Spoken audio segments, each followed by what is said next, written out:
सदाशिवा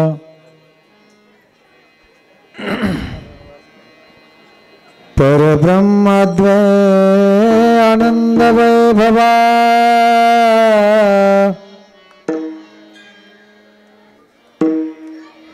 नमो तुझ देवादिदेवा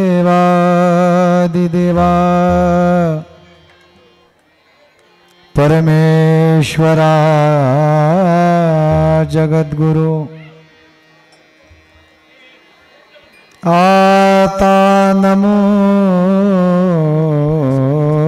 जीची शक्ती जी जगन्माता पार्वती आज्ञजना उत्तम गती जयचिया अनुग्रहे वेदा परशिवा परब्रह्मा नेनवे तुझा महिमा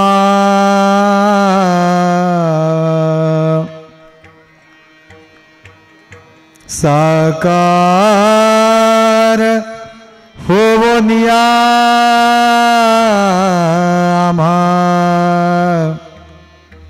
पुरवीशी तू इच्छित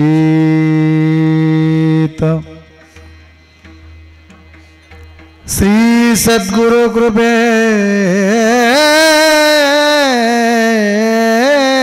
करुण आदि नमो शिवगण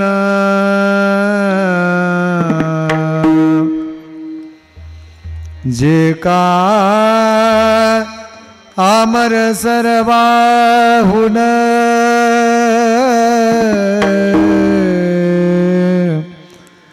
तयास प्रेमे शरणमी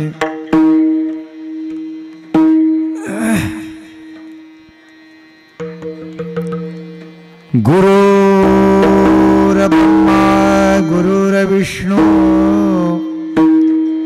गुरुर्देवो महेश्वरा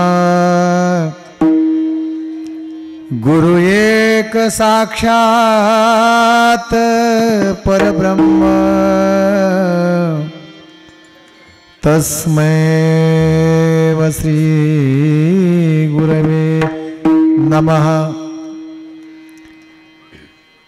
ध्यानमूलं गुरुमूर्ति पूजामूलं गुरुरपदम् मंत्रमूलं गुरुरवाक्या मोक्षमूलं गुरुरकृपा काही नाही पाठांतर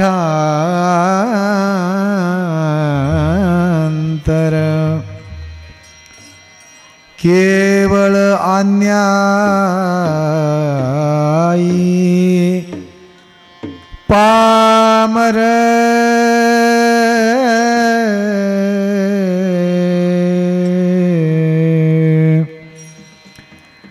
गुरु थोर म्हणावा का देव थोर म्हणावा आदि नमस्कार कोणासी करावा मज वाट तसे सद्गुरु थोर वाटे तयाच्या प्रसादे शिवसांब भेटे कैलाशिराणा शिवचंद्रमुळी फणींद्रमाता मुकुटी जळाळी कारुण्य सिंधू भवदुःखहारी तुझवी न शंभो मज कोण तारी कर्पूर गौरम करुणावतारम संसार सारं भुजगेंद्रहरं सदा वसन्तं हृदयारविन्दे भवद्भवानीं सहितं नमामि भवद्भवानीं सहितं नमामि। गुरु प्रसादाची थोरी गुरु प्रसादाची थोरी महिमा आसे श्रेष्ठ भारी प्रसाद घेताची स्वामीचा नाश होय षडरी पुचा मी तू पण हा नुरे रे सुख अक्षयी घेई रे सुख ब्रह्मानंद होय गगनी आनंद नामाय प्रसाद घेताची स्वामीचा नाश होय षडरी पुचा लक्ष्मण मने घ्यावो लक्ष्मण माने घ्यावो जन्म मृत्यू चुकमावो प्रसाद घेताची स्वामीचा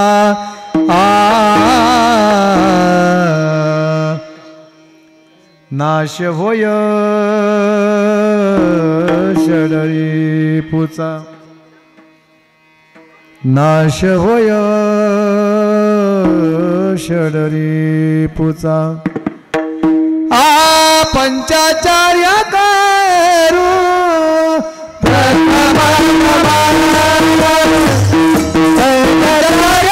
मन्मथाचे त्यांच्या कृपादाने कथेचा विस्तारो आचार्य सद्गुरु आम्हालागी प्रस्तुत प्राप्त प्रसंगी शिवेकरिता निवडलेला अभंग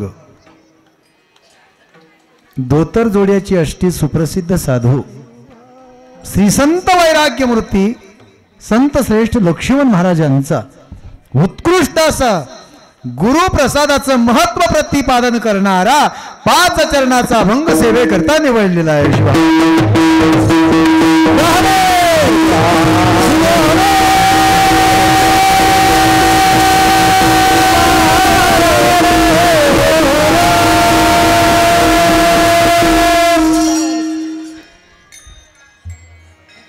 संत श्रेष्ठ वैराग्य मूर्ती लक्ष्मण महाराज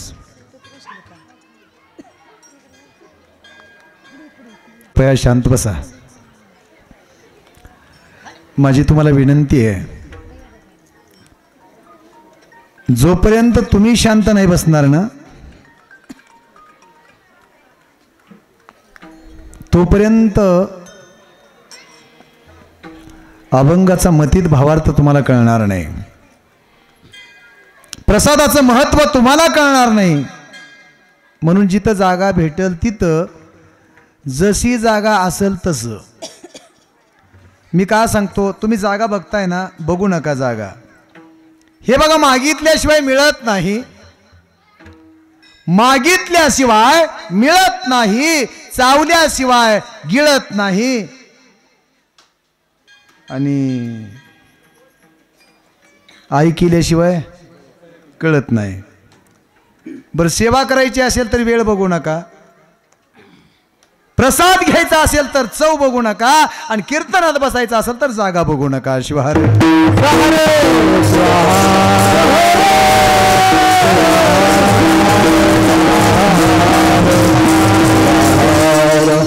जिथं जागा मिळेल तिथं बसा, त्यामध्ये माझा विषय नाही.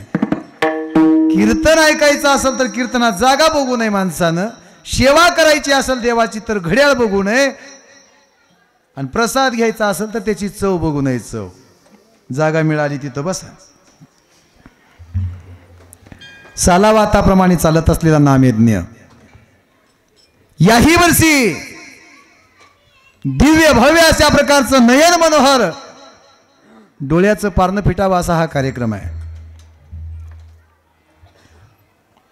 गेली 10 वर्षापासून, बरं ठीक आहे, 10 वर्षापासनं हा यज्ञ चालू आहे आणि 10वं वर्ष आजच्या दिवशी पूर्णत्वाला जात आहे.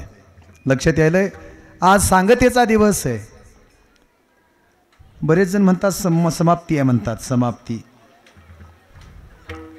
ज्ञान आहे हे ज्ञान आहे.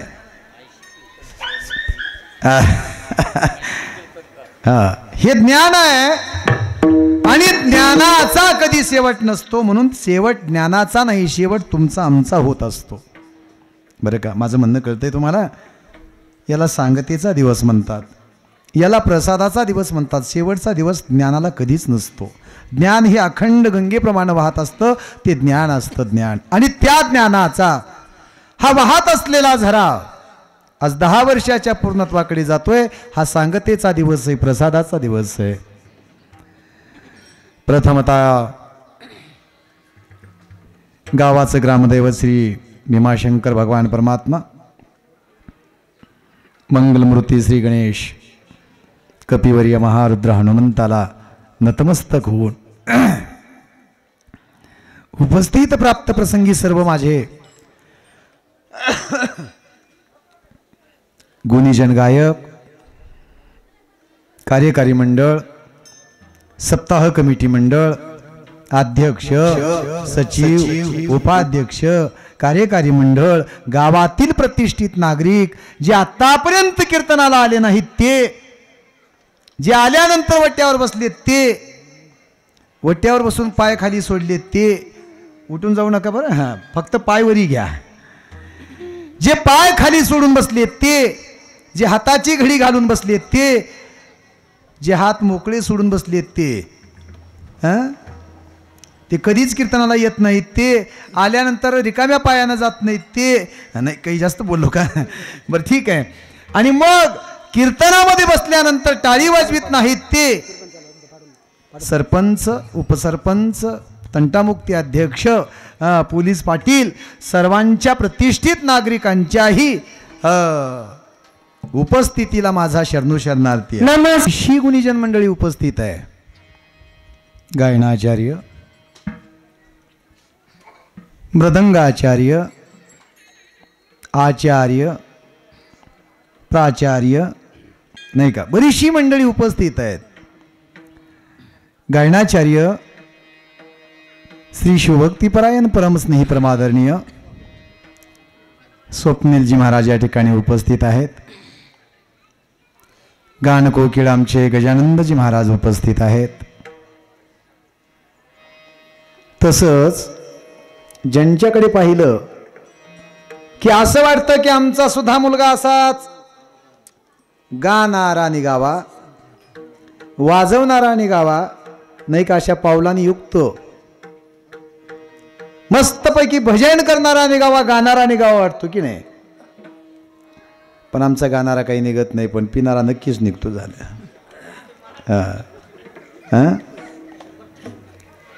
एक भानगड अशी आहे.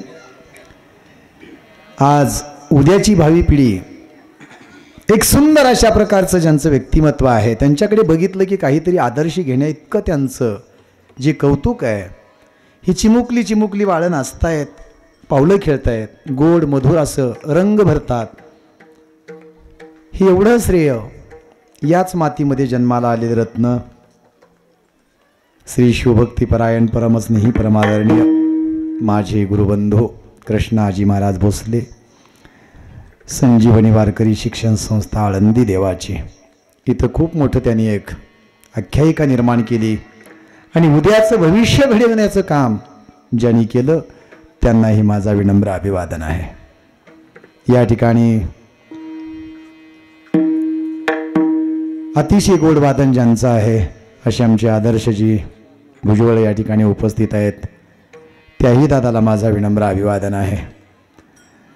या ठिकाणी आमचे शेटे अण्णा असतील, मुलको अण्णा असतील, चांदणे अण्णा असतील, आमचे समाधान महाराज असतील, त्यानंतर आमचे माधव दादा असतील,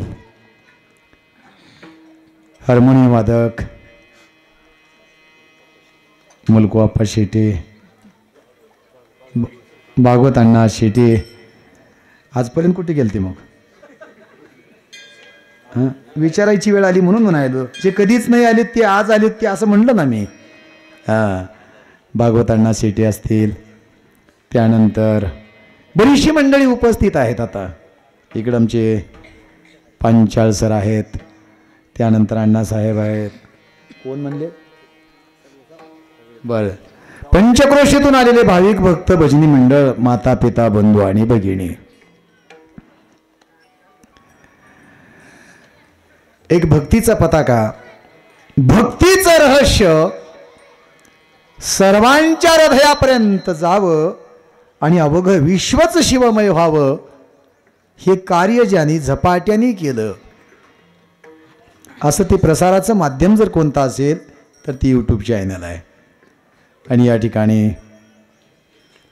रॉयल मराठी लातूर यांच्यामार्फत ही गुरुप्रसादाचं महत्त्व, नवे भक्तीचं तत्व प्रत्येकांच्या रसातळापर्यंत पोहोचवण्याचं काम ते करत आहेत.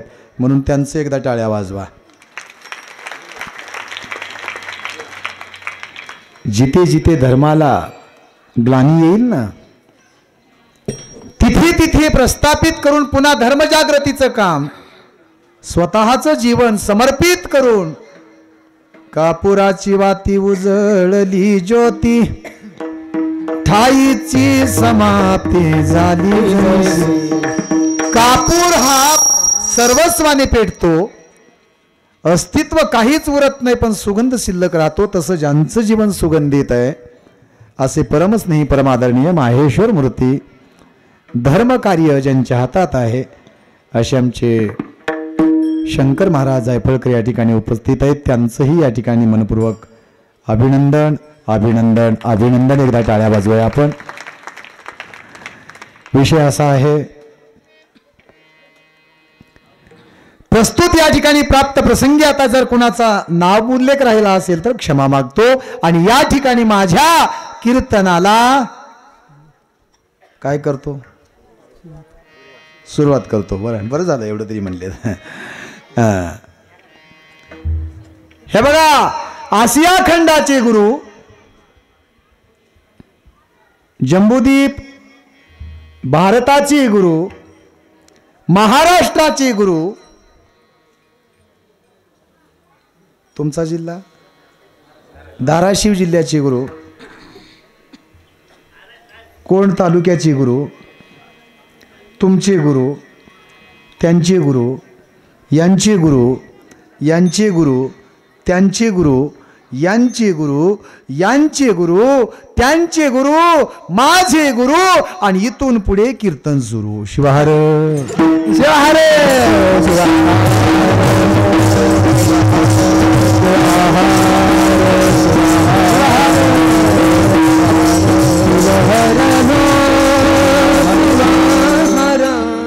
आज कीर्तन मी करणार आहे. फक्त तुम्ही एकच करा, फक्त टाळी तुम्ही वाजवा. कीर्तन माझ्याकड, टाळी तुमच्याकड, पण टाळा टाळी करू नका म्हणजे झालं. शिवहर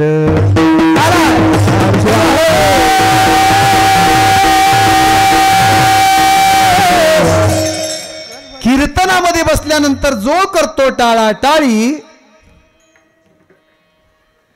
त्याला येम कवटाळी. बरं का?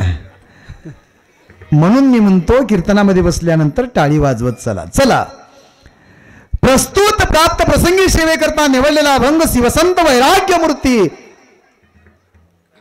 महान साधू लक्ष्मण महाराजांचा 5 चरणाचा अभंग आहे. माऊली या अभंगामध्ये गुरुप्रसादाचं महत्व प्रतिपादन करतात. गुरुप्रसादाचं महत्व सांगत असताना शिवसंत वैराग्य मूर्ती लक्ष्मण महाराज सांगतात त्याचा महिमा भारी आहे, तो श्रेष्ठ आहे, तो थोर आहे आणि तो एकदा का प्रसाद घेतला की षडरिपूचा नाश होतो. जे तुमच्या आमच्या शरीरामध्ये षडरिपू असतात नाही का,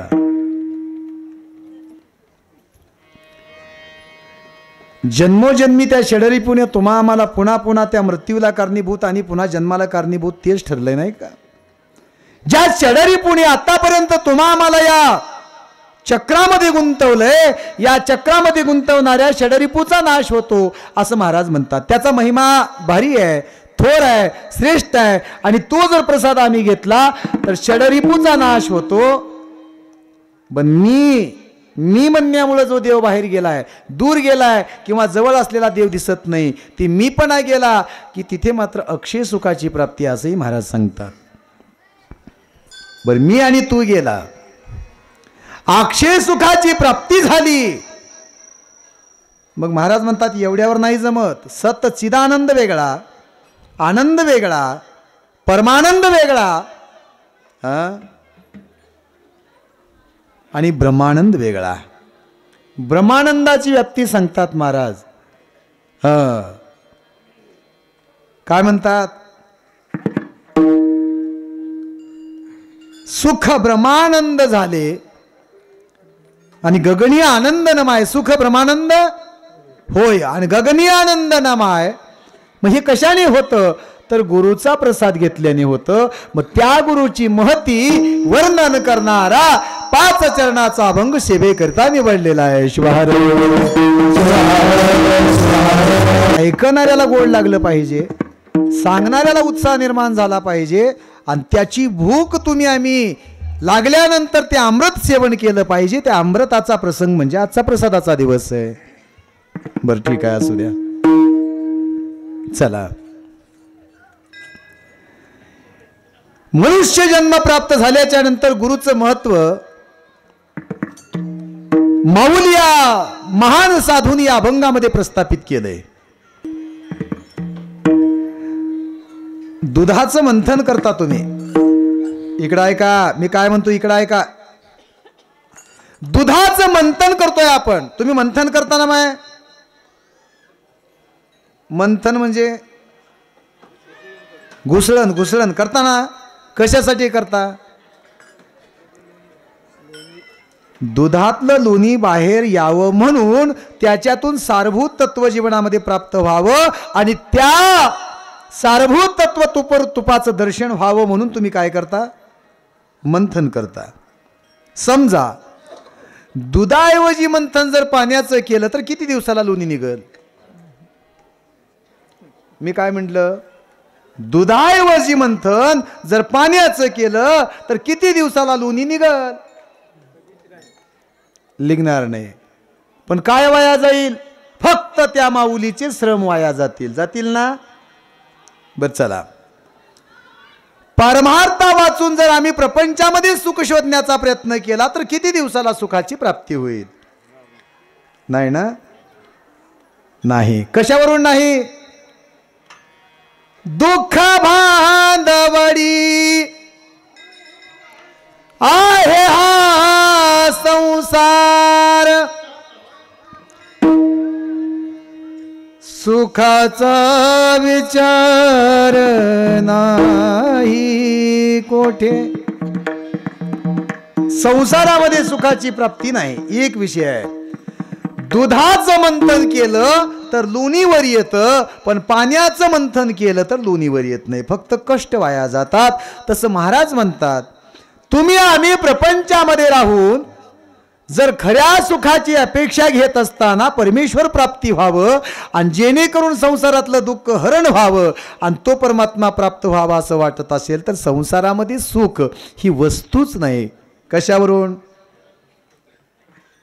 काही याला पुरावा असेल ना महाराज.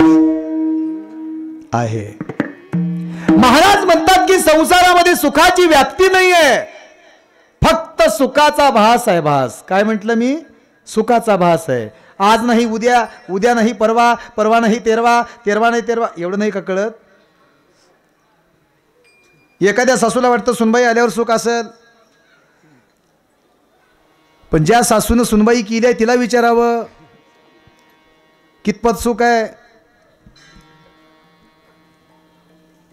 आधी म्हणतेस तिच्याशिवाय सुख नाही आणि पुन्हा म्हणते तिच्यामुळे दुःख आहे.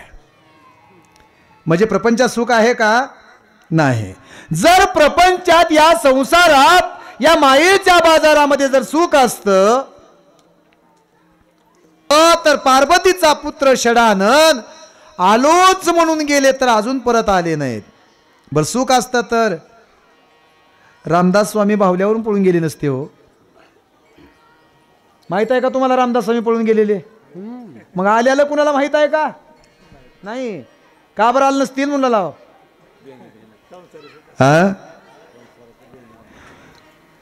सुंदर अशा प्रकारचा स्टेज आणि स्टेजवरती नवरा नवरी उभी केले. आरंभी श्री गणनायका शिवसुता, इथून सुरुवात केली आणि शेवट म्हणू लागली. शेवट कोणता? आता सावध सावधान समय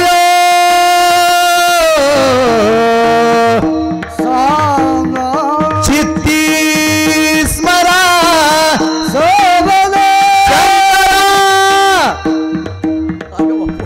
आहे का नाही? का म्हणलं हो? आता सावध सावधान समयो, समयो म्हणजे वेळ, समय म्हणजे वेळ. चित्ती स्मरा शंकरा असं म्हणल्याबरोबर असं म्हणल्याबरोबर जे महाराजांना जे अंगावरलं गाठ मारलेलं जे सोडलं, लोक लई हुशार आहेत व कपड्यावर माणसं ओळखीत्यात म्हणून कपडेच काढले महाराजांनी. रामदास महाराज जे दिगंबर झाले, जे पळायला लागले, जे पळालेत रामदास महाराज अजून परत आले नाहीत. का? तर हीच वेळ आहे म्हणे सावधान होण्याची. आम्हाला सावधान म्हणून बरीच वेळ झाली, पण अजून आम्ही बेसावधच आहोत. झालं सावध म्हणून बरेच दिवस झालेत आम्हाला, आहे का नाही? तरी बी अजून बेसावधच आहोत आम्ही. फार मोठी गंमत झाली हो. थोडा ह्याचा विको कमी करा. सांगत होतो मी सावध सावध सावध होण्यासाठीच मनुष्याचा जन्म आहे. आणि रामदास स्वामी सावध झाले. का झाले? संसारात सुख नाही हुशारी धर. काय सांगितलं? संसारात सुख नाही हुशारी धर. कवनाचे घनगोत कवनाचे घर. कवनाचा चुलता काका कवनाचा मामा. बायकोच घनगोत काही नाही कामा. संसारातली माया सारी दावीवर वर दावीवर वर. कवनाचे घनगोत कवनाचे घर. कवनाचे घनगोत कवनाचे घर. का सांगितलं हो? संसारामध्ये सुख नाही हुशारी धर. कवनाचे मायबाप कवनाचे घर. चला बोला. गुरुचं महत्व प्रतिपादन करत असताना ही प्रयत्न जे आपण करतो, इथे जे प्रसाद घेण्यासाठी आलात, इथे जे बसून तुम्ही टाळी वाजवत आहात, इथे बसून जे तुम्ही त्या भगवंताचं स्मरण करत आहात, हा प्रयत्न करतो आपण फक्त कशासाठी? तुम्ही म्हणाल महाराज देवानं आमच्यावर कृपा करावी, देव आम्हाला प्राप्त व्हावं म्हणून हे आम्ही सायास करतो. बरोबर आहे ना? देवाने आमच्यावर कृपा करावी म्हणून आम्ही हा भजनाचा कीर्तनाचा जल्लोष करतो, नामाचा जयघोष करतो. बर चला बोला. एक विषय असा आहे, मी तुम्हाला पहिल्यांदा असा प्रस्ताव मांडला, पाण्याचं मंथन केल्याने लोणी निघत नाही, संसारामध्ये सुख शोधल्याने सुख मिळत नाही. बस चला, लोणी तूप रूपानं खायचं असेल तर दुधाचं मंथन करावं लागल, आणि त्या परमात्म्यापासून तुम्हाला सुख प्राप्त करून घ्यायचं असेल तर गुरुचा प्रसाद घ्यावा लागल. शिवार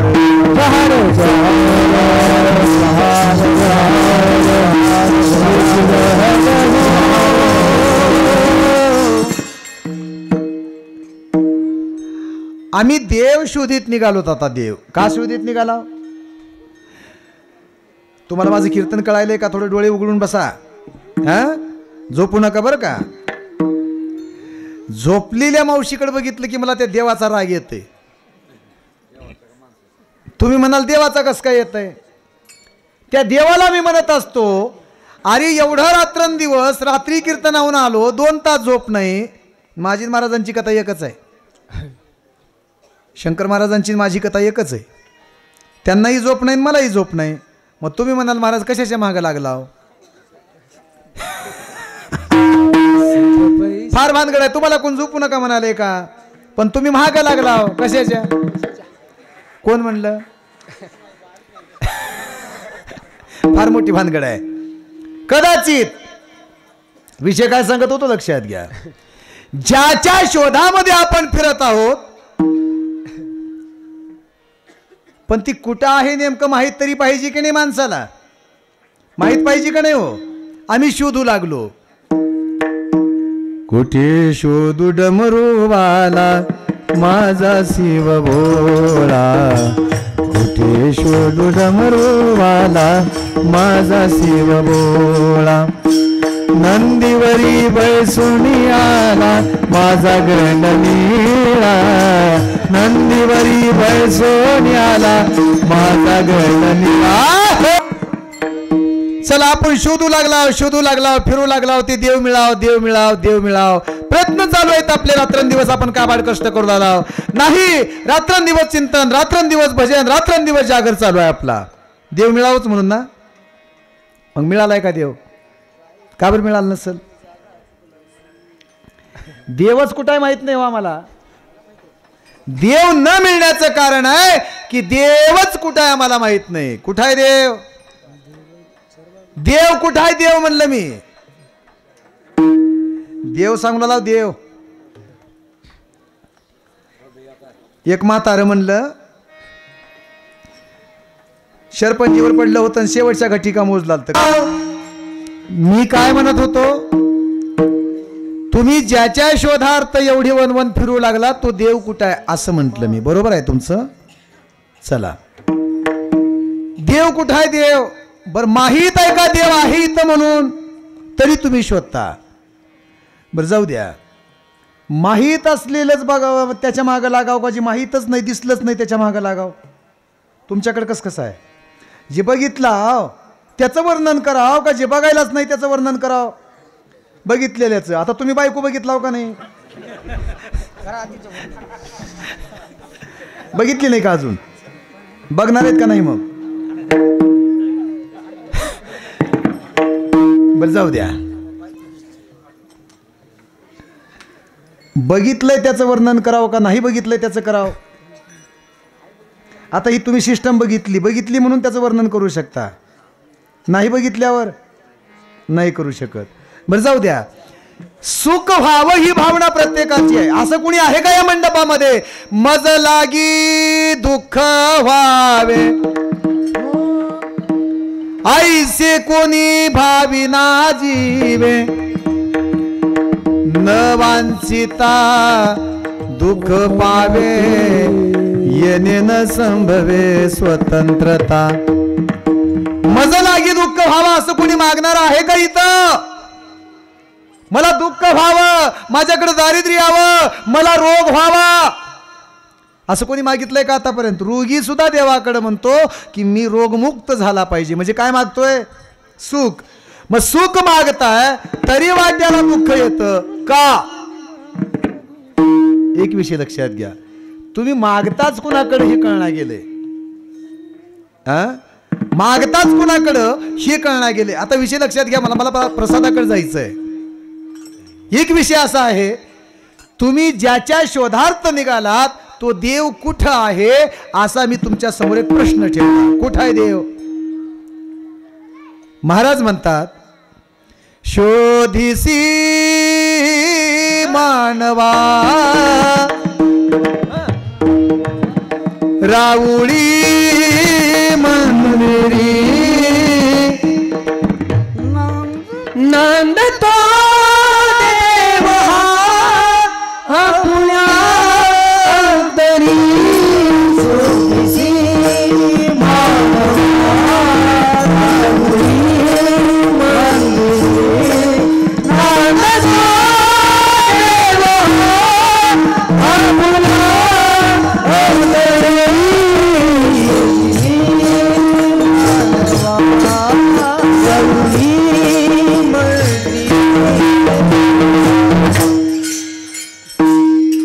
काय सांगितलं? शोधिसी मानवा राऊळी मंदिरी नांदतो देव आपुल्या अंतरी शोधिसी मानवा. कुठं आहे देव? अंतरात. कशावरून म्हणता? देव दूर नाही जवळीच आहे.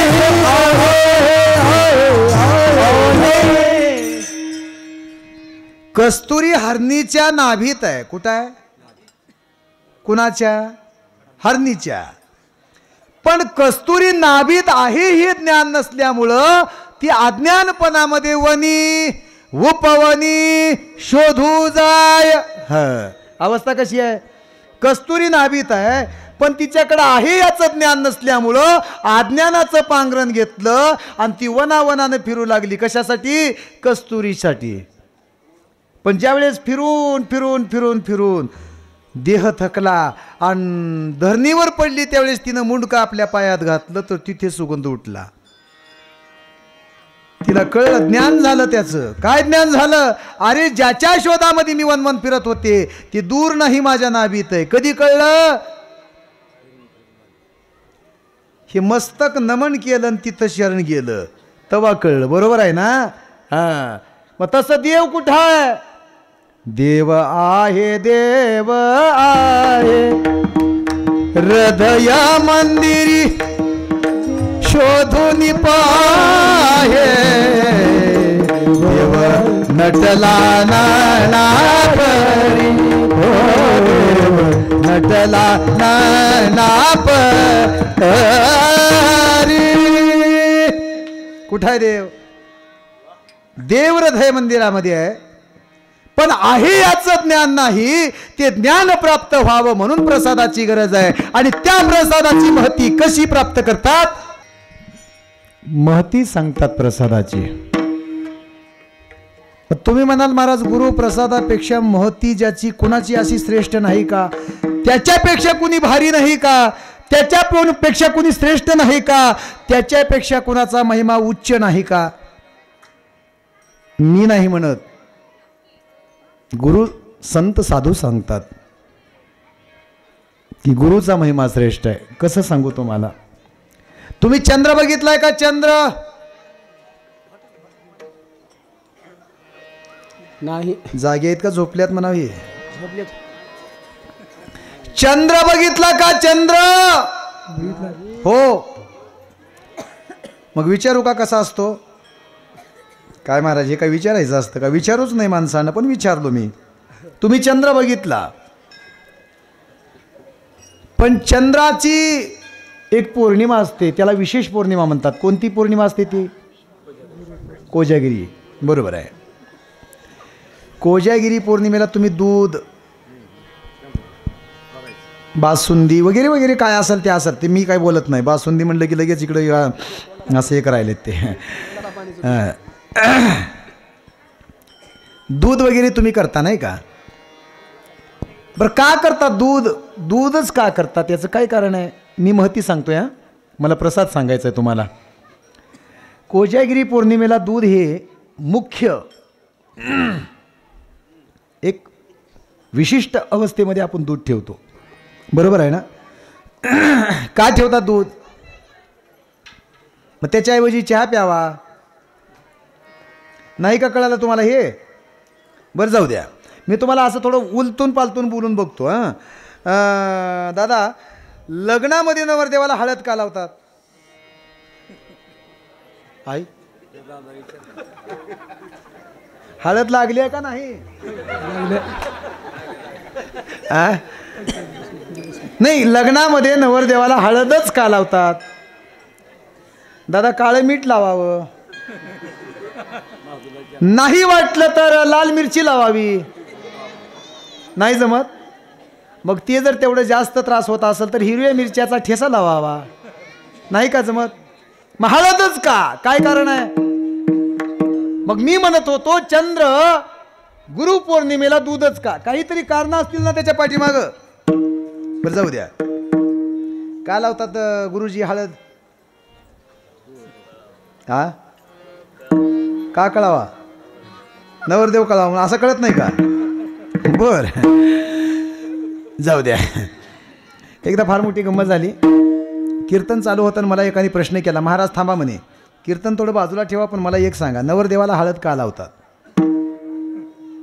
मी म्हणलं नवरदेव चांगला दिसावं म्हणून. नवरदेव, बरं नवरदेव चांगला दिसतो, मग ते नवरदेव कसा पाहिजे? आमच्या शेटी आणण्यासारखा पाहिजे. काय महाराज, आता मला नवरदेव करताय का? नाही, पण रंग सांगालो तुमचा फक्त. जर गोऱ्या माणसाला हळद लावली तर तो नवरदेव सुंदर दिसतो, आणि माझ्यासारख्या काळ्याला लावली तर निळा दिसतो. काय दिसतो? निळा दिसतो, निळा आहे का नाही? भानगड फार मोठी आहे. गोरा नवरदेव सुंदर दिसतो आणि काळा नवरदेव निळा दिसतो. मग मला नवरदेवानं विचारलं, महाराज हे त्याचं कारण नाही, नवरदेवाला हळदच का लावतात, मला ही कारण सांगा. मी मग आता विचार केला, कीर्तनामध्ये प्रश्न विचारला, नाही उत्तर द्यावं तर मरणापेक्षा दुःख जास्त आहे. महाराजानं जर बोललं तर त्याला पुरावा असावा, आणि महाराजाकडे जर पुरावा नसेल तर महाराज पुरावा, जिता पुरावा. जिता पुरावा. नाही कळलं का माझं बोलणं? फार मोठी विचित्र परिस्थिती आहे ही. पण प्रश्न त्या नवरदेवानी मला केला आणि मला म्हणला हळदच का लावतात मला सांगा. मी थोडी अक्कल दडवली. आता प्रश्नाचं उत्तर नाही दिल्यावर मरण भलं चांगलं आहे, पण उत्तर द्यावं म्हणून मी विचार केला. हे बघ म्हणे, हळद हे निर्जंतुकीकरणाचं औषध आहे. तुम्हाला एखादी खरचटलं, एखादी लागलं, एखादी कापलं, एखादी दुख झालं तर तुम्ही काय ताबडतोब काय घालता? हळद. का घालता? कारण ते तुटलेलं काय करतंय? जुडवितंय. म्हणजे का तुटलेलं? शरीरावर झालेली जखम जुडविण्याचं काम हळद करते. मग जंतुविरहित. बरं ठीक आहे. मी म्हणलं हे बघ म्हणे, फार मोठी गंमत आहे. हळद हे पवित्र निर्जंतुकीकरणाचं साधन आहे आणि म्हणून ते अंगाला लावतात. ते म्हणला तसं बी नाही म्हणला. तुम्ही मला सही उत्तर द्या म्हणला, करेक्ट कारण द्या. काय करावं म्हणलं, आता खोट्याले मस्तकात गोटा घातलं तर बरं, नाहीतर आपल्यावर येळ येते. म्हणलं काय करावं नेमकं सुधरत नव्हतं मला. मग मी डोकं खाजवलं, मग युक्ती लढवली. हे बघ म्हणे बाळू, नवरदेवाला मी काय म्हणलं, बाळू पूर्वी एखादी मरीमाईला बोकुड,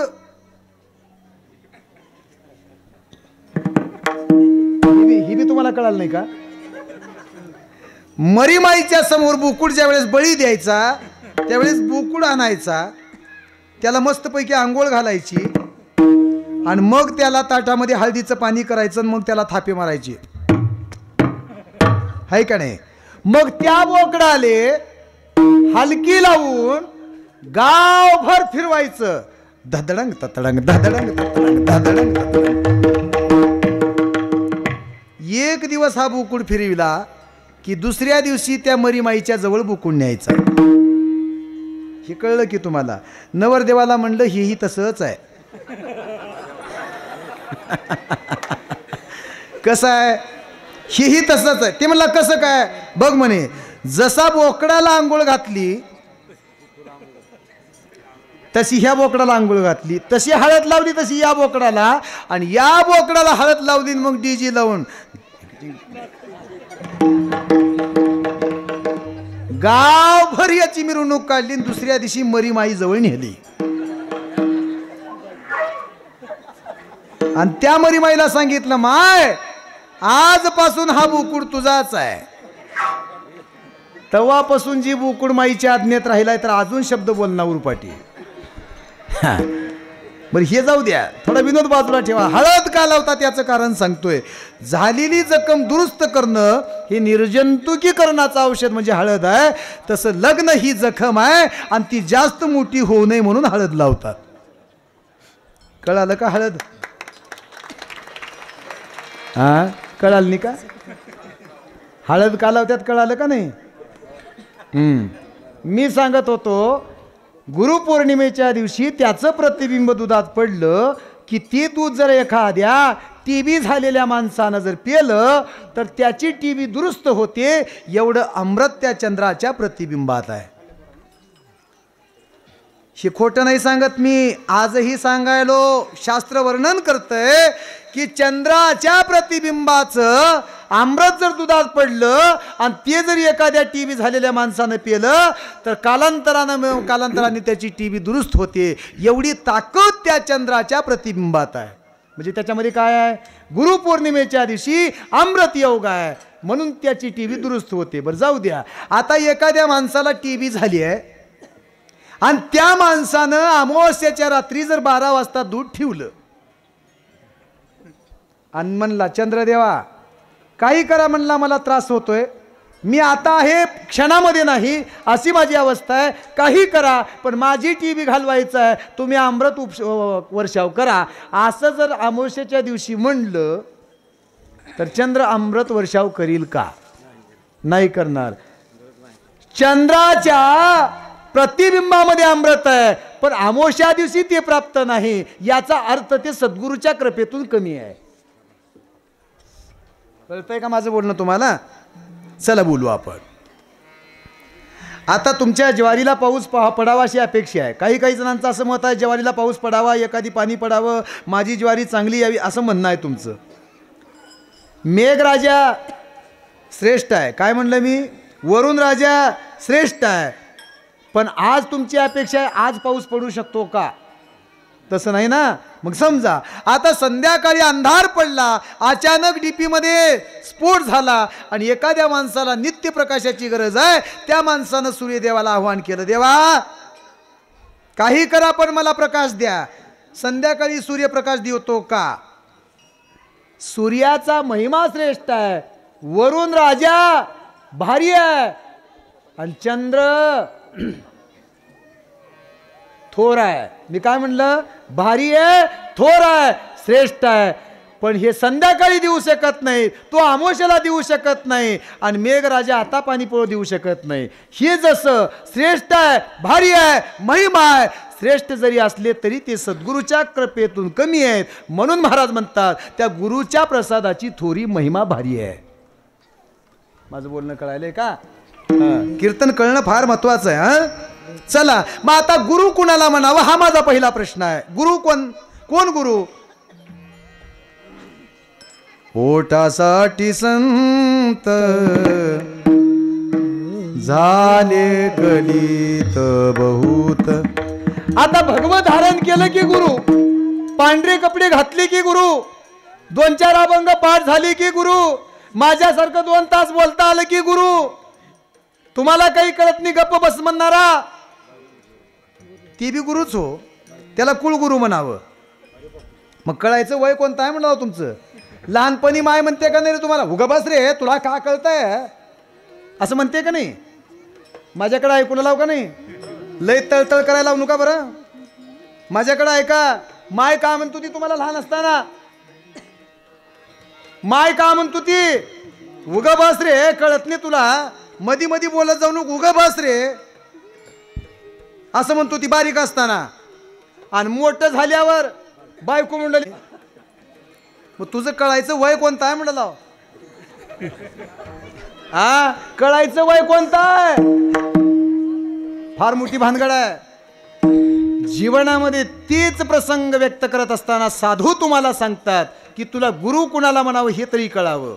कोण गुरु? अरे जो गुरु असा आहे की स्वस्वरूपाची जाणीव करून देव दुसरा नाही तूच देव आहेस. गुरु गु म्हणजे गुणातीत, रू म्हणजे रूपातीत. ज्याचं गुण विरहित करतात आणि स्वतःच्या रूपामध्ये मिसळून घेतात त्याला गुरु म्हणावं. एक व्याख्या सांगितली मी. गुणरहित करतात आणि रूपामध्ये घेतात.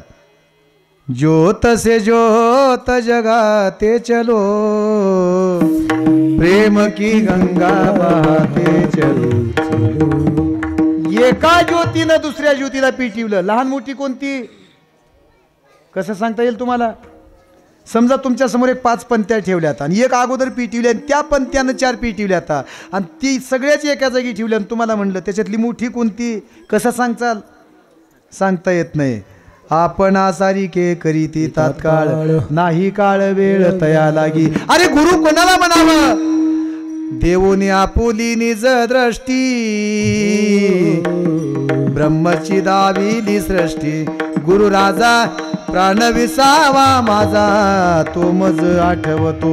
त्याला गुरु म्हणावं. गुरु का कुणाला म्हणावं? गुरु जे स्वरूपाचं ज्ञान करून अज्ञान तिमिरांधस्य, डोळ्यामध्ये अंजन घालतात. कोणतं? ज्ञानाचं अंजन घालतात आणि ज्याच्या डोळ्यासमोर देवाचं स्वरूप दाखवतात त्याला गुरु म्हणावं. एक बरं जाऊ द्या.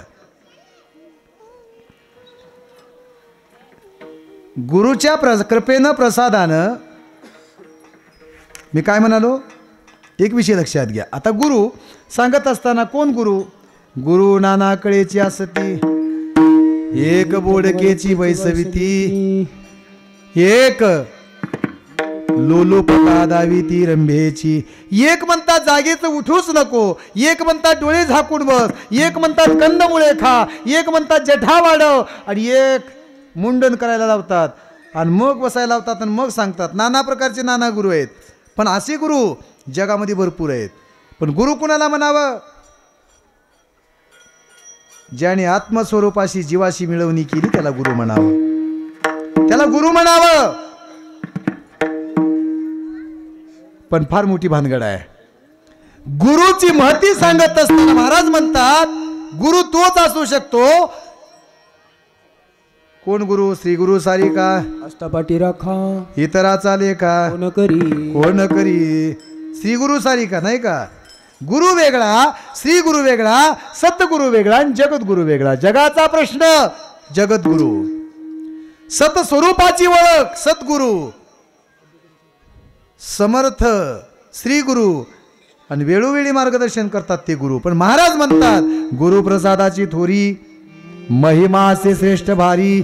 मग असा महिमा ज्याचा आहे त्या गुरुचा प्रसाद घेतला परिणाम प्रसाद घेताची स्वामी. मी तर म्हणतो हे सुद्धा सोपं आहे. इथं उभारून बोलणं लई सोपं आहे, पण तिथं उभारून ते गाणं लई अवघड आहे. हो, गाणं वाजवणं एवढं सोपं नाही.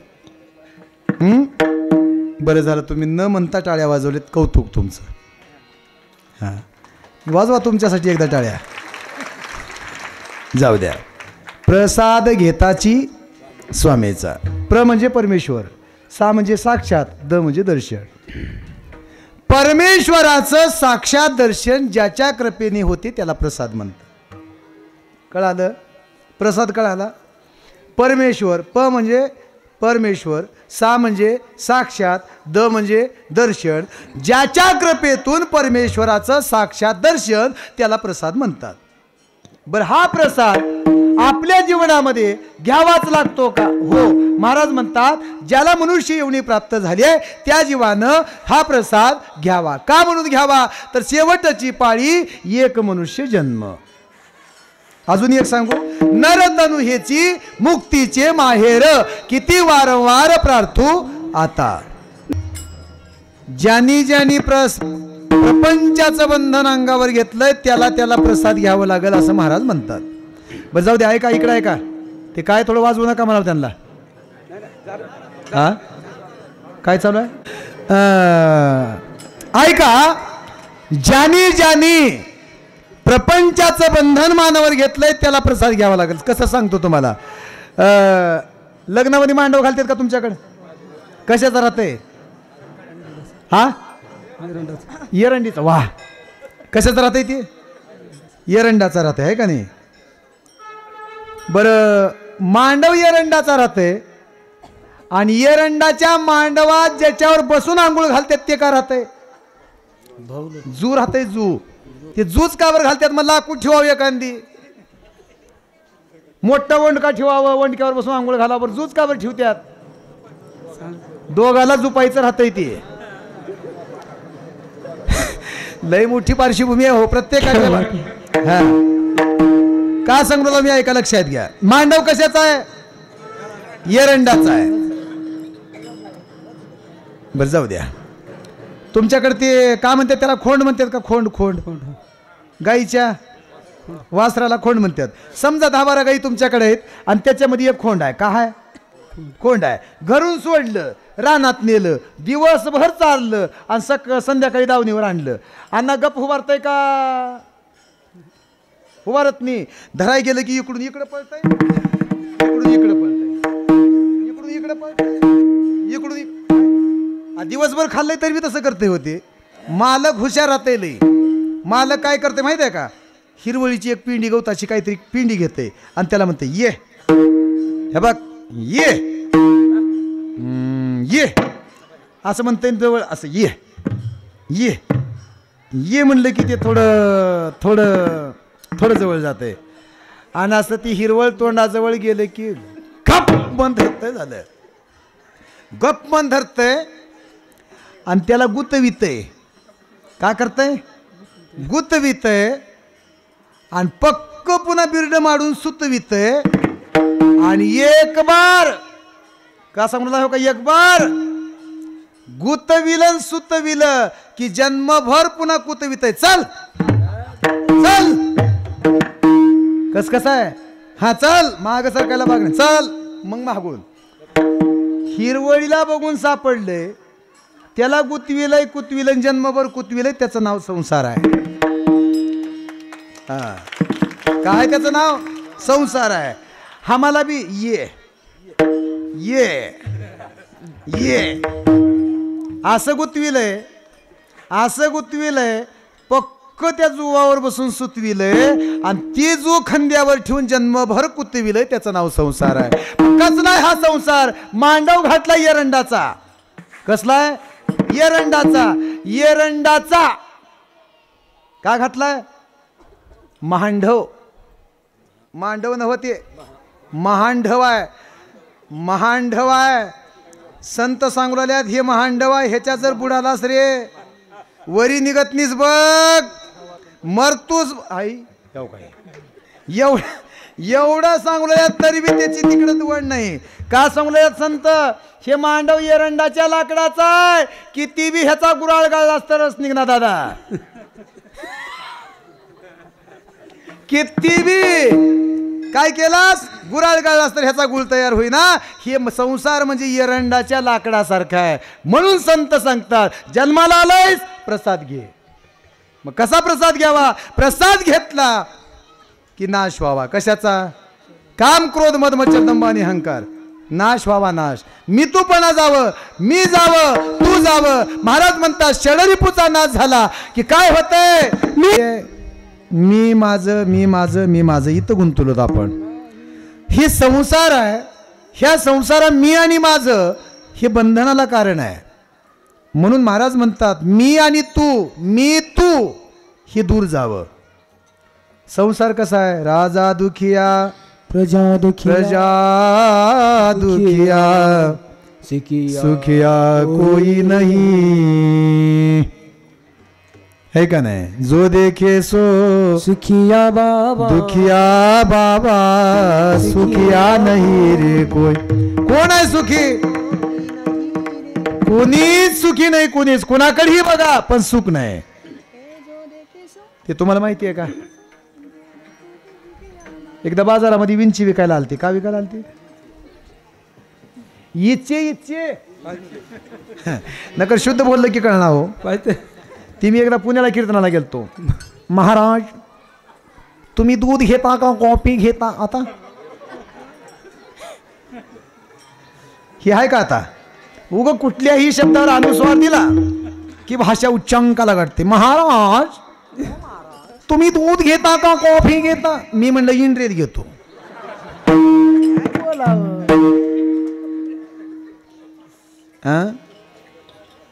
काय बोलायचं काय? मग तुम्ही खाली संतरंजीवर बसता का वरी क्वाटवर बसता?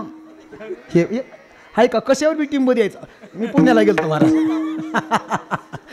हे शुद्ध भाषा आहे का? नाही, बोलण्याची शैली सांगालो तुम्हाला. गंमत अशी आहे. मग तुम्ही जेवणात काय काय घेता? हे बघा पुन्हा वरून मी म्हणलं गिलासभर कडबा घेतो,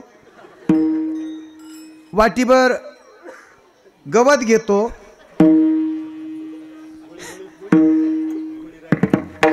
आणि तांब्याभर गुळी घेतो. काय करू आता दुसऱ्या याच्याशिवाय? हे काय विचारण्याची पद्धत? तुम्ही जेवणासोबत काय घेता? आता कडबा घेतो म्हणे. नाही, गंमत अशी आहे. मला एकदा चक्कर येऊ लागली. चक्कर कुठं काय कसा निष्कर्षांक काही सांगता येत नाही. मी डॉक्टरकडे गेलो. डॉक्टर म्हणले तुम्हाला शुगरचा असर दिसतोय. मी म्हटलं चांगलं तपासा. मग ठीक आहे म्हणे, तुम्ही गोड खाऊ नका, जिलेबी खाऊ नका, खव्याची पेढे खाऊ नका, साखर खाऊ नका, गुळ खाऊ नका, आंबा खाऊ नका, चपाती खाऊ नका, भात खाऊ नका, भाकर खाऊ नका, भाजी खाऊ नका, लाडू खाऊ नका, करंजी खाऊ नका. मग मी म्हटलं पिंडी गवत खाऊ का? नाही, काय कसं करायचं नेमकं सांगा ना. विचार कुठं चाललो होतं आपण? थोडा विचार करा. मी काय सांगत होतो की मी आणि तू, मीपणा गेला की अक्षय सुख आहे. हे बघा, पाण्यावरचं शेवाळ बाजूला केलं की जसं पाण्याचं दर्शन आहे, तसं मनावरचं मलिनत्व दूर केलं की तिथे देवाची प्राप्ती आहे. बरं का? मी कोणासोबत आहे? कुणाच्या संगतीमध्ये मी आहे? मी हे मनाच्या संगतीमध्ये आहे.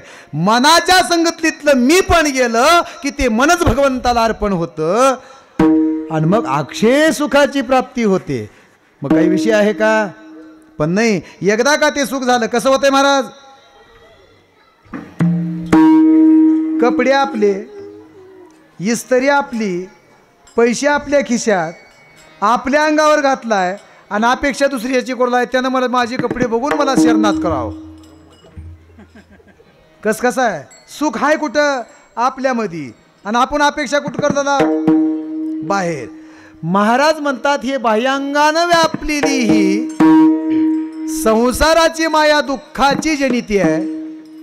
सुखाला पात्र होऊ शकत नाही, म्हणून तुझं सुख तुझ्या जवळ आहे. अरे आनंदाचे खाणी, काय म्हणतात महाराज? अरे आनंदाची खाणी शिव सखा मोक्षदानी. कुठं आहे तो शिव? तो शिव कुठं आहे? साधू संतांनी साधूनी आत बसवला. आत माझे हृदय भुवन मधी बसवला. कोण तो? सुखाचा स्कंद. अरे आनंदाची खाणी तो शिव सखा मोक्षदानी आहे. तो आतमध्ये बसून आहे. पण आम्हाला बाहेर बघायची सवय लागली आहे. महाराज म्हणतात मधी बघा, मधी. हा बघा, मी जरी बोललो असलो तर डबल बोलतो. एक विषय असा आहे, बाहेरून बदल केला की देवाकडे जावं लागतंय आणि आतून बदल केला की देवाला होऊन यावं लागतंय. हा, तुम्हाला ती ही माहित आहे का? स्वरूप नका. स्वरूप नका माहिती आहे का? ती इथं राहते बघा वड्याच्या पलीकडून. आणि तिचं सगळं वरून बदलणं. वरून जगा मागा मला बघा, जगा मागा मला बघा. जग आता असं जर कोणी करत असेल तर ते स्वरूप नकाच म्हणा. का म्हणाला मी? जगा मगा मला बघा. ती नदीच्या पलीकडून असते ती स्वरूप नका नाही. सुरूपणखेनं बाह्यांगाचा बदल केला तर देवाकडे जावं लागलं आणि कुब्जा वाकडी होती पण आतून बदल केला देवाला तिच्याकडे यावं लागलं. जीवनामध्ये सुख प्राप्त करून घ्यायचं असेल तर बहिर्मुखानं बहिरंगानं बदलू नका, आंतरंगानं बदला, तुम्हाला सुखाची प्राप्ती आहे. कोणतं सुख आहे? सुख ब्रह्मानंद होय गगनी आनंद आणि गगनी आनंद नामाय. मग का लेकरू जन्माव तर असला जन्माव, नाहीतर वांज राहिलेली पिढा गेली आहे का नाही. पुत्र जन्मावा ऐसा गुंडा, त्याचा तिन्ही लोके लागावा झेंडा.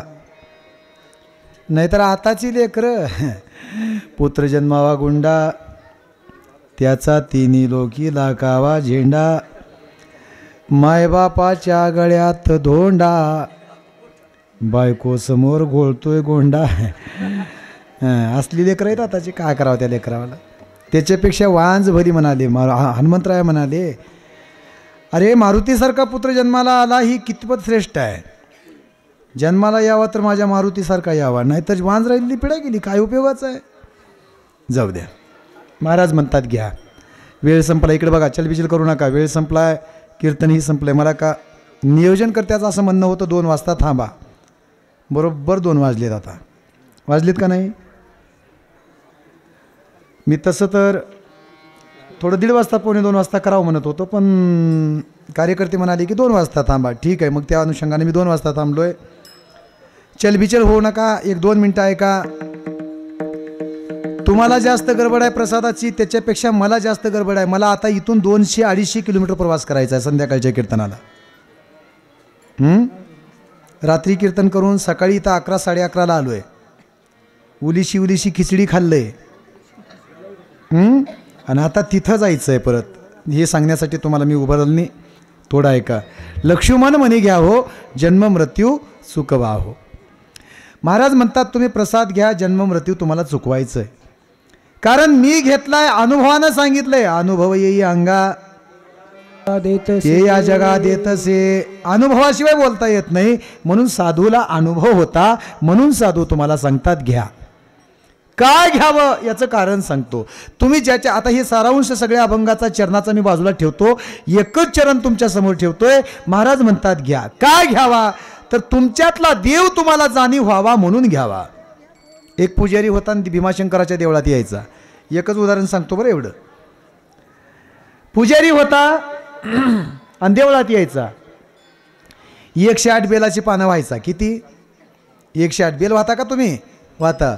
ओम शंकराय नमः, ओम कृष्णेश्वराय नमः, ओम ममलेश्वराय नमः, ओम वैजनाथाय नमः, ओम परळी भीमाशंकराय नमः, ओम केदारनाथाय नमः, ओम कृष्ण नागनाथाय नमः. आता ती सगळी नावं आहेत. गंगाधराय नमः, पोटेश्वराय नमः, असं म्हणत म्हणत 108 नावं घ्यायचे आणि एक बेल्व शिवार्पणम असं करायचं. मग ते श्रावण मासातला काल होता. कोणता मास होता? श्रावण. श्रावणामध्ये ते शिवामूर्ती, जवस, गहू, मूग असं काही येतं ना. माझ्याकडेच बघायले सगळे असं काही येतं ना. बरं ठीक आहे. मग असं ती वाहिला आणि वाहिल्यानंतर डोळे झाकून त्या परमेश्वराच्या समोर मंत्र जपायला सुरुवात केला. ओम नमः शिवाय, ओम नमः शिवाय असं मंत्र चालू होता. मंत्र चालू होता पण तेवढ्यात कुठून उंदीर आलं कुणाला माहीत. उंदीर ह्यानं डोळे झाकून बसला होता नमः शिवाय म्हणत आणि तेवढ्यात उंदीर आलं आणि त्या बेलाच्या ढिगावर गेलं वरी. आणि ते का खावलालं? धान्य ठेवलेलं धान्य खावलालं. मग खात असताना आवाज आला म्हणून त्यांनी डोळे उघडलं आणि त्याला धक्का बसला. अरे म्हणला हे तर देव म्हणला जगाचा मालक आहे आणि याच्या डोक्यावर उंदीर बसलाय. म्हणला ह्यानं उंदीर काढू शकत नाही आणि ह्यानं माझं काय रक्षण करील म्हणला. तिथून जे बाहेर निघाला ती एक महात्म्याचं एक व्याख्यान चालू होतं. त्या महात्म्याच्या जवळ गेला. महात्म्याला म्हणला थांबा महाराज, मी देवळात गेलो, देवाच्या डोक्यावर बेलाचे पान वाहिली, ओम नमः शिवाय मंत्राचा जप करू लागलो आणि मग देवाच्या डोक्यावर उंदीर बसला. मला सांगा देव श्रेष्ठ का उंदीर श्रेष्ठ? महाराज म्हणले नगर ह्याचं गेलेलं दिसला नाही, ह्याला असं सांगावं म्हणले उंदीर श्रेष्ठ. मग ह्यानं म्हणला पूजा कोणाची करू? महाराज म्हणले उंदराची कर. गेलं मंदिरात आणि ते दरवाजा बंद केलं उंदीर बाहेर जाऊ नये म्हणून. कसं कसं करून का धरलं? उंदीर धरलं. उंदराला आंघोळ घातलं, खाऊ पिऊ घातलं, पाटावर बसविलं आणि ती बेलाचे पानं उंदराच्या डोसक्यावर ठेवलं आणि तीळ वाहिलं मुठभर तीळ. आणि तीळ वाहिल्यावर म्हणू लागलं ओम उंदीर देवाय नमः, ओम उंदीर देवा. हे उंदीर पाट्यावर बसलेलं होतं माय. कुठून मांजरानं बघितलं की, आणि हे पाट्यावर बसलेला जे देव उचललं ते मांजर ह्यानं डोळे उघडचेपर्यंत देव पळून घेऊन गेलं. झालं ह्यानं पळतच त्या महात्म्याकडे गेला. म्हणला महाराज कुण्या कुण्या गावला टोप्या घातला म्हणला असलं लबाड बोलून. का झालं? अहो तुम्ही सांगितलेला देव मांजरानं नेला म्हणला. आता पूजा कुणाची करू? महाराज म्हणले मांजराची कर. धरलं मांजराला, त्याला आंघोळ घातली, दूध लोणी ताक दही दूध सगळं खाऊ घातलं मस्त. मग त्याला पाटावर बसविलं आणि त्याच्या डोक्यावर पेलाचे पानं ठेवले. ओम मांजर देवाय नमः. 4 वाजेपर्यंत सांगतो बघा आता ही. ओम मांजर, घाबरू नका, मिनिटात सांगणार आहो. हा मग गंमत अशी झाली, ते कसं कुत्र्यानं बघितलं की ते देव बी उचललं. झालं कुत्र उचललं, ते देवानं ते देव उचलला आणि ते देव गेला घेऊन बाहेर. झालं ह्यानं धावत त्या साधूकडे गेला. म्हणला महाराज कशाला सांगायला असलं? म्हणला त्या देवानं ते देव उचलला, आता पूजा कोणाची करू? त्यानं म्हणले कुत्र्याची कर. धरलं कुत्र, शॉर्टकट मध्ये सांगायला धरलं कुत्र, त्याला बी खाऊ पिऊ घातलं, पाटावर बसलं, गळ्यात हार घातला, बेलाचे पानं ठेवले. ओम श्वानदेवाय नमः असं म्हणून लागतं. एके दिवशी काय झालं, गळ्यात हार घातलेले, बेलाचं पानं ठेवलेली, पूजेचं ताट, आरतीचं ताट समोर ठेवलेलं. आता आरतीच करायचं होतं तर तेवढ्यामध्ये त्या कुत्र्याच्या नाकापर्यंत मेलेल्या जनावराचं दुर्गंध आला आणि गळ्यातला हार घेऊन बेलाचे पानं घेऊन गेलं तिकडं. ह्यानं डोळे उघडचेपर्यंत एक पाय घेऊन आलं इथं घरात. कशाचा पाय घेऊन आले? जनावराचा. ह्या महाराजाची धर्मपत्नी सोहळ्यामध्ये स्वयंपाक करू लागली. ती सोहळ्यामध्ये तिनं बघितलं आणि त्या कुत्र्याला म्हणली अरे हाड. कसं म्हणली? अरे हाड. कुत्र म्हणलं ग बस, एवढा कशाला जोर लावायलीस? म्हणला मी काही असं गलीबोळानं फिरणारं कुत्र नाही. म्हणला मी पाटावर बसून पूजा केलेलं कुत्र हा. म्हणला चिरकण्यानं जातो का? म्हणला बाहेर इथंच बसून फराळ करता म्हणला म्या. आणि स्वयंपाक घरात गेलं. झालं फार मोठी गंमत झाली हो. बायकोला एवढा राग आला त्या महाराजाच्या बायकोनं जळकं लाकूड घेतलं, जळकं, आणि जे असं करून जे कुत्र्याला जे ही वळून मारलं, कुत्र जाग्यावर मेलं. का झालं? जाग्यावर मेलं. हे डोळ्यानं त्या महाराजानं बघितलं. ती गेला महात्म्याकडे. त्या म्हणला महाराज का झालं? देव मेला की? म्हणला कोण मारलंय? ह्या पट्ट्याच्या बायकोनं मारली म्हणला. मग महाराज म्हणले आता पूजा कोणाची करू? बायकोची कर. का सांगू लावी? बायकोची कर म्हणल्याबरोबर घरी गेला आणि बायकोला म्हणला हे बघा आतापर्यंत तुम्ही पाणी तापवून दिलंय, आंघोळ घातलंय, सगळं केलंय, आजपासून मी आंघोळ घालीन, मी पाणी तापीन. म्हणला तुम्ही फक्त आंघोळ घालून पाटावर मी बसविणार, सोहळं नेसविणार, गळ्यात हार घालणार आणि पाया पडणार. म्हणला फक्त तुम्ही तथास्तु म्हणायचं. बसविलं पाटावर, सगळा श्रंगार केला आणि मग गंमत अशी झाली 108 बेलाची पानं ठेवलं. कुठं? डोसक्यावर बायकोच्या. आणि पुढे बसून मांडी घातली, डोळे झाकले. ओम बायको देवाय नमः. ओम बायको देवाय. गंमत सांगतो तुम्हाला ऐका. गंमत अशी झाली, काही काळ निघून गेला आणि काही काळ निघून गेल्यानंतर एका वेळी देहाची भावना वासना जागृत झाली. का सांगू लागलो? देहावरची अवस्था भावना जागृत झाली, वासना उभी राहिली आणि देवीला म्हणू लागला, आम्ही मालक आहो तुमची मालक. देवी म्हणली यानबीला देवी हाव म्हणली. ह्यानं म्हणला देवी म्हणल्यावर हे म्हणला काय देवी लावलीस म्हणला, मीच ब्रह्मा आहे म्हणला. का सांगू लागला? मीच ब्रह्मा हाव म्हणला. तिनं म्हणली मीच देवी हाव. ह्यानं म्हणला मी विष्णू हाव.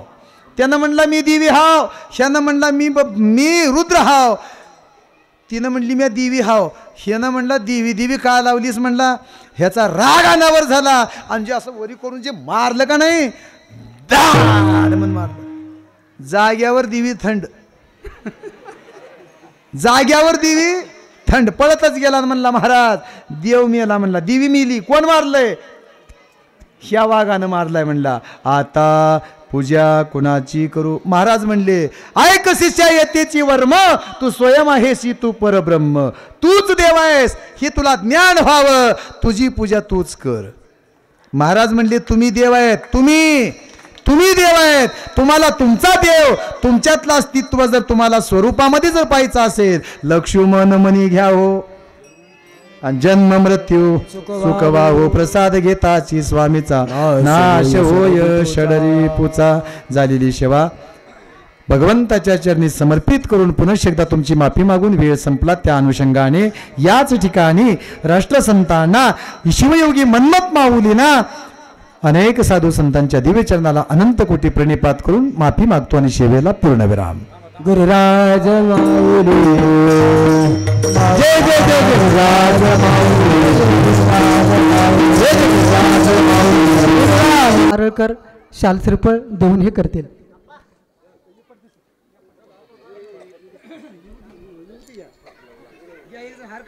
शाल श्रीफळ शिवभक्त परायण शंकर स्वामी जायफळकर यांचा सत्कार हे करतील.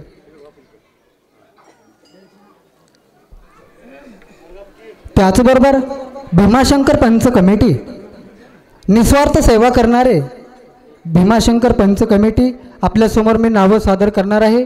त्यांनी स्टेजच्या उजव्या साईडला यायचं आहे. शिवभक्त परायण शंकर स्वामी जायफळकर आप्पा आरळकर हे या ठिकाणी शाल श्रीफळ आणि नारळ देऊन या ठिकाणी सत्कार करतील. आगतम स्वागतम सुस्वागतम.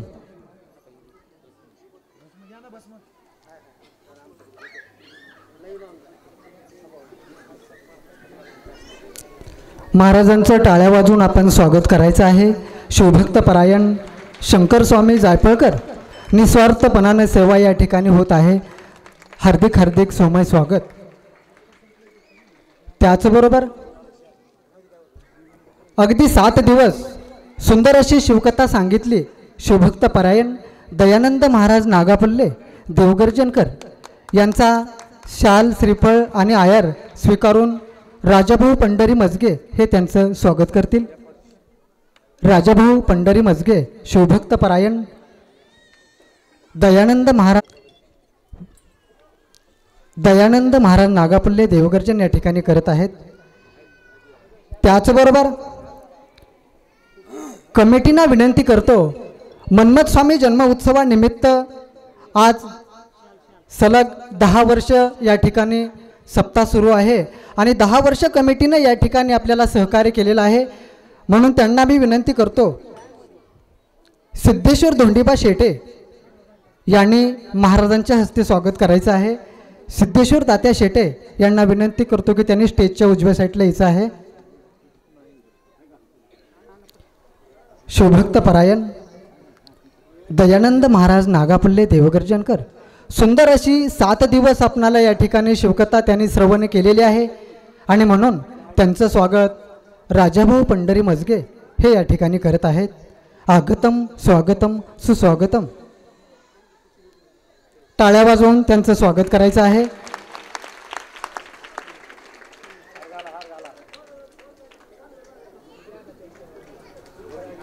पुन्हा एकदा त्यांचं हार्दिक हार्दिक गावकऱ्याच्या तर्फे हार्दिक हार्दिक सोमय स्वागत. महाराजांना विनंती करतो की भीमाशंकर पंच कमिटीचं स्वागत आपण मधुकरप्पा निवृत्ती रोडगे यांनी पण स्टेजच्या उजव्या साईडला यायचं आहे. त्याचबरोबर वैजनाथ शेटे यांनी पण या ठिकाणी यायचं आहे. संतोष त्रिंबक भोसले यांनी पण या ठिकाणी शाल श्रीफळ घेऊन महाराजांच्या हस्ते स्वागत करायचं आहे. त्याचबरोबर विजय संभाजी शेटे उद्योजक संभाजीनगर यांचं पण स्वागत महाराज ठिकाणी येतील. महाराजांच्या हस्ते शाल श्रीफळ घेतील.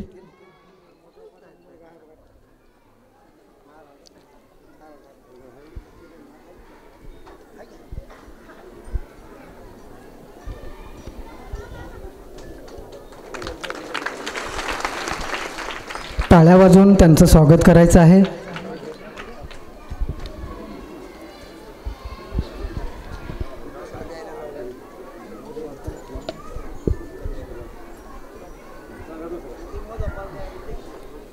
मधुकर निवृत्ती रोडगे,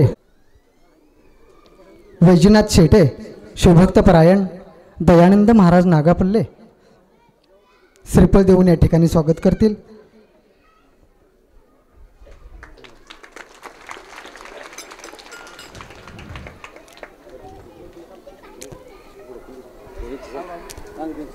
त्याचबरोबर संतोष त्रिंबक भोसले शाल श्रीफळ देऊन स्वागत होईल.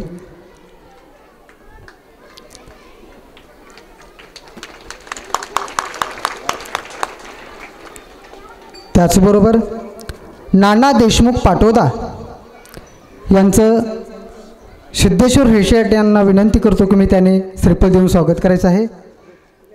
नाना देशमुख पाटोदा महाराजांच्या हस्ते श्रीफळ देऊन होत आहे.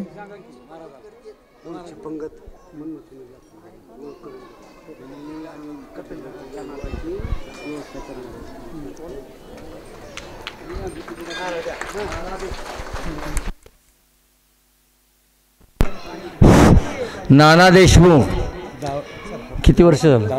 10 वर्ष झालं हे कपिलदारची वारी करतात म्हणून त्यांचा सत्कार आमची इंतजाम करतात तो तिथं भोजन पाठवत आहे. फराळाची व्यवस्था मंदस्वामीमध्ये करतात नाना देशमुख म्हणून त्यांचा सत्कार कोण ग्रामस्थातर्फे करण्यात येत आहे. त्याचबरोबर राजाभाऊ मजगे भीमाशंकर पंच कमिटी यांना विनंती करतो की त्याने श्रीफळ द्यायचं आहे. नागू चांदणे राजाभाऊ मजगेला श्रीफळ द्यायचं आहे. पटपट पटपट चला. भागवत कोरे तात्यांना विनंती करतो की त्याने नारळ द्यायचं आहे. भागवत कोरे, भागवत शेटे, रामलिंग शेटे, भागवत शेटे यांना विनंती करतो की त्यांनी मंचावरती यायचं आहे.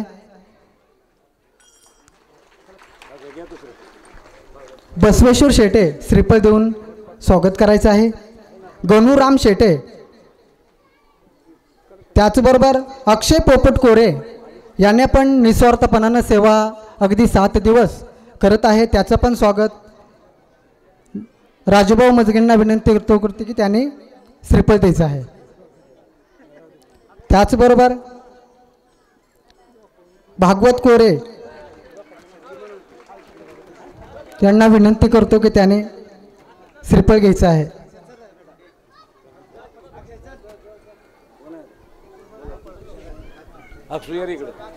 आत्मलिंग शेटे यांना पण विनंती करतो की आपण श्रीफळ घेऊन जायचं आहे.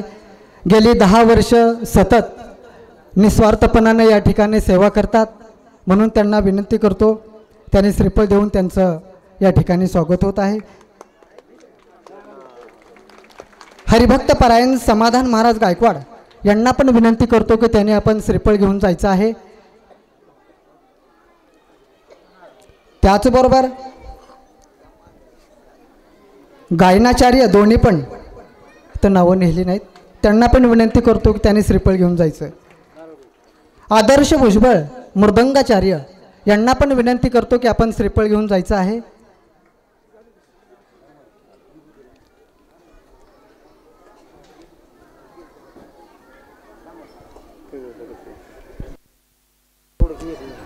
त्याचबरोबर अगदी 7 दिवस साऊंड सिस्टम देणारे महादेव कचरे यांना विनंती करतो की आपण श्रीफळ घेऊन जायचं आहे. बसवेश्वर शेटे यांना विनंती करतो की त्याने श्रीफळ द्यायचं आहे.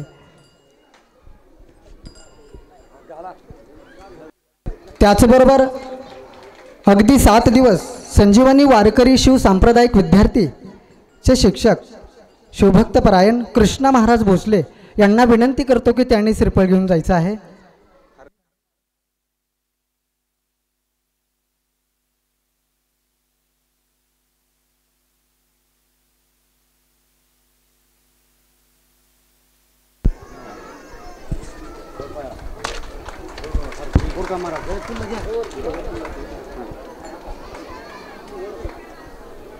त्याचबरोबर नागनाथ बसाप्पा चांदणे यांना पण विनंती करतो की त्यांनी श्रीफळ घ्यायचं आहे. मल्लिकार्जुन भगवान शेटे यांना पण विनंती करतो की त्यांनी पण श्रीफळ या ठिकाणी घ्यायचं आहे. कारण जे खरंच काम करतात तेच पाठीमागं राहतात, म्हणून त्यांना विनंती करतो की त्यांनी पण श्रीफळ या ठिकाणी घ्यायचं आहे. रामलिंग शेटे यांना पण विनंती करतो की त्यांनी श्रीफळ शब्दसुमनाने या ठिकाणी होत आहे.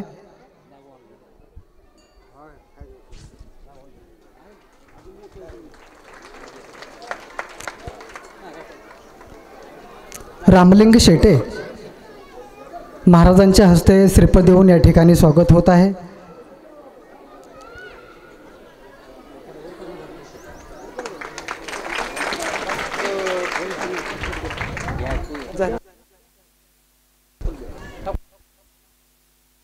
त्याचबरोबर शिवभक्तपरायण सागर महाराज गायकवाड मृदंगाचार्य यांना पण विनंती करतो की त्याने श्रीफळ घेऊन जायचं आहे. भागवत कोरे यांना पण विनंती करतो की आपण श्रीफळ घेऊन जायचं आहे.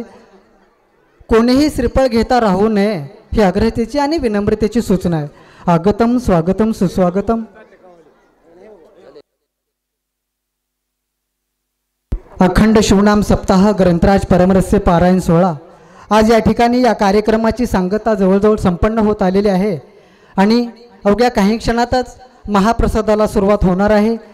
त्याआधी आरती होईल आणि नंतर लागलीच महाप्रसादाला सुरुवात होईल.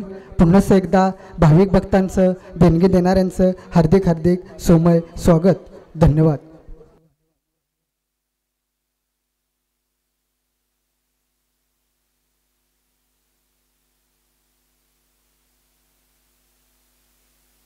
आत्मलिंगप्पा शंकर शेटे धन्यवाद.